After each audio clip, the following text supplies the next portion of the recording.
Assalamualaikum. Ada je ni apa yang impian in the house. Okay, macam biasa lah, kita nak kongsi pengalaman untuk kereta ni pula. Okay, beza ni ada isu temperature panas. Owner mungkin daripada Bangi kot, sebab ikut cerita owner ni dia dah buat lah dekat Bangi hari tu. Dia cerita lah, berdasarkan cerita dia, Pomen suruh tukar, Pomen dah tukar thermostat dulu, thermostat housing ni. Isu temperature panas, thermostat housing pun masalah sama juga. Lepas tu dia rujuk balik Pomen tu cakap abang standby je lah. Dia cerita macam mana Bob? Beza ni kereta ni dah overheat Pak. Kereta ni dah overheat. Masalah temperature lah dia pergi tukar thermostat. Okey. Daripada tukar thermostat tu, Pomen tu cakap memang tak boleh nak buat apa lah. Tetap juga panas. Tetap juga panas, nak kena tukar enjin. Nak kena tukar enjin. RM12,000 tukar enjin. RM12,000. Lepas tu dia tak berani nak bawa lah. Parking je kat rumah. Okey. Lepas tu semalam dia tengok video abang. Tu dia mari sini lah. Cik tengok.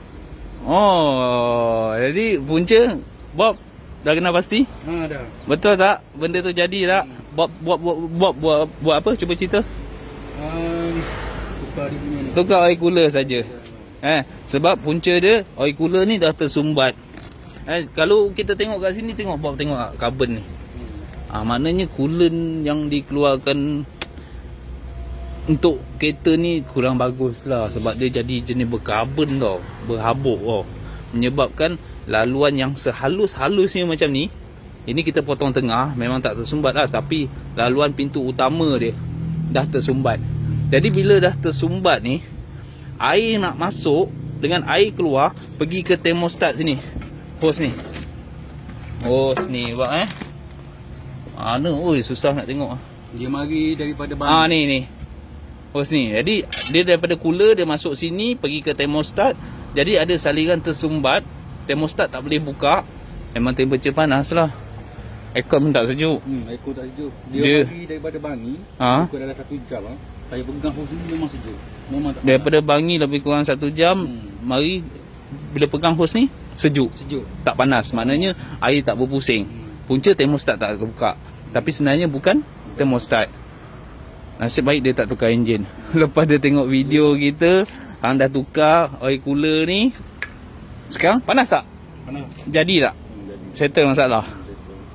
Tu dia. Dah banyak dah kes hari ni. Hari ni 3 bulan lebih tak naik. Parking kat rumah. Owner nak cari modal untuk RM12,000 untuk tukar enjin. Lala dia tengok video kita, datang hari ni kita tukar air cooler, settle masalah. Lepas tu dia buat apa lagi? Tak ada buat apa lah. Dia untuk settlekan masalah ni je lah. Semoga bermanfaat lah. Sebab jadi dia punya mileage tu baru RM70,000. Mileage ni baru? RM70,000. Okay. Mileage dia baru RM70,000 kan. Kereta Beza ni. Okay, kita tengok RM71,000. Ini bukan kencing tau. RM71,000 air cooler dah kacau. RM71,000 air cooler dah kacau. Korang tengok. Inilah kelemahan Beza. Beza MyVG3 yang mana ada jalan air cooler macam ni. Tapi bagi abang abang gaji benda ni. Sebab sistem air panas dia bukan ikut radiator berpusing pergi thermostat, ikut bypass hose air cooler. Air cooler dia, air panas akan lalu air cooler dulu. Air cooler akan pergi ke thermostat. Tapi kalau air cooler tu tersumbat, thermostat tak boleh buka, temperature panas buat. Bukannya air panas ni berpusing dekat radiator masuk thermostat terbuka, air berpusing. Tapi dia berpandu kan, thermostat akan terbuka, air radiator akan start berpusing bila air cooler salirkan air yang panas pergi thermostat. Jadi pendek cerita lah, abang cakap ramalan abang, radiator utama untuk enjin model ni adalah oil cooler. Radiator utama dia. Macam abang dah jalan direct dah. Oil cooler jalan depan, oil cooler untuk gearbox jalan kat depan.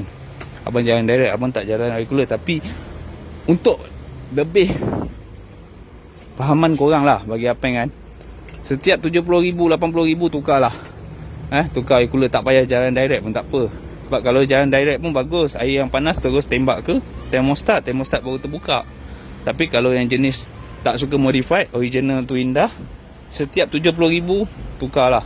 50,000 pun boleh tukar. Ini berdasarkan pada kajian Apeng lah. Coolant tak ngam. Sebab coolant tak tahu, Apeng pun tak tahu sebelum ni kereta original daripada kilang dia orang gunakan coolant apa.